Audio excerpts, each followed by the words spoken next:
Hi mga kaglad! So for today's video, kay eskwela na sa taan, padayon ra gyapon og practice ang Bonifacio.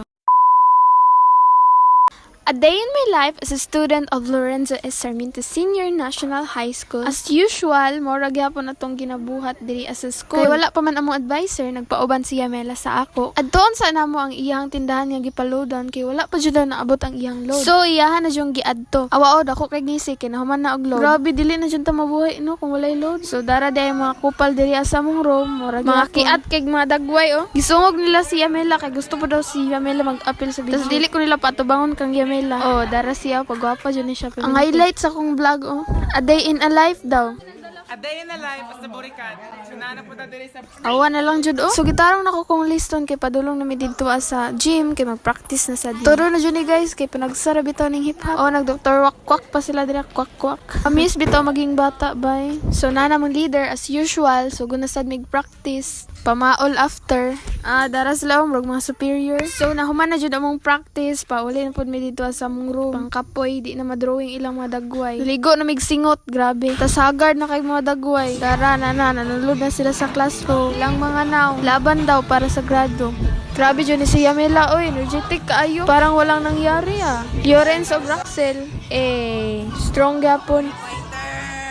Looy kaya mong reporter mga kaglads kay mag-report na siya karon tas dihangak pa jud siya. Nagkatawa na lang mi kay paspas kay siya mo discuss kakulba og sa kahangak nagsagol. Samtang nag-report akong classmate sa science sad napoy nag-discuss diri sa likod. So lunch break na mga kaglads. Naka-relax mi gamay. Ang uban kay nasa diri sa gawas. Naglingkod-lingkod sila diri Awar gud ni si Yamila oh, hastang kiata. Among hairstylist diri sa mo ang room. Sir, nag-email ang uban kupal mga kaglads. Nagpa-sounds pa diri ang uban namo classmate.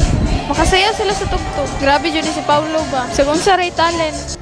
Lahi ang sad ang tirada sa mga boys mga kaglads. Nag-calisthenics tapos sila. Naunsa naman na. Lahi naman na Paulo. Nice ba ang calisthenics mga kaglads kay pag mag-exercise ka. Dagan kayo og benefits nga mong makuha. Increase strength, improve flexibility, cardiovascular health, improve coordination and balance. Sa mental kay reduce stress and anxiety, improve mental focus and discipline, ug daghan pa jud. Tas ang uban classmate na ko mga kaglads kay nangatulog sila diri. Human na siya hairstyle. Rock and roll. Nagbuon na pud sila oh. Grabe wa man kapoy ni mga boys. Kuna lang jud ikapoy sila ha. Pero lahi ra man gud pag mag-uban mo circle of friends, wala ang kapoy. Labi na imong mga friends sa circle of friends nimo kay mga sipat kaayo. Nahasta jud lingawa. Reklamo na si Kulen kay uyog dong lamisa. Gika na may og practice tapos nanguta naman si ma'am asa daw may gikan. Di na mo gikag practice. Ana siya okay na ba daw? Tapos ana man may wala pa man jud. So iya ming gihatagan og time para mag-practice. Lipay kayo sila.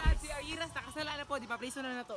Let's go guys, let's go Bonifacio. Dara, wala ang kapoy. Balik na sad mi sa gym mga kaglads. Sigma boy oh. Sigma boy. What's up mga kaglad? Kapoy. Bago mag-practice na sad.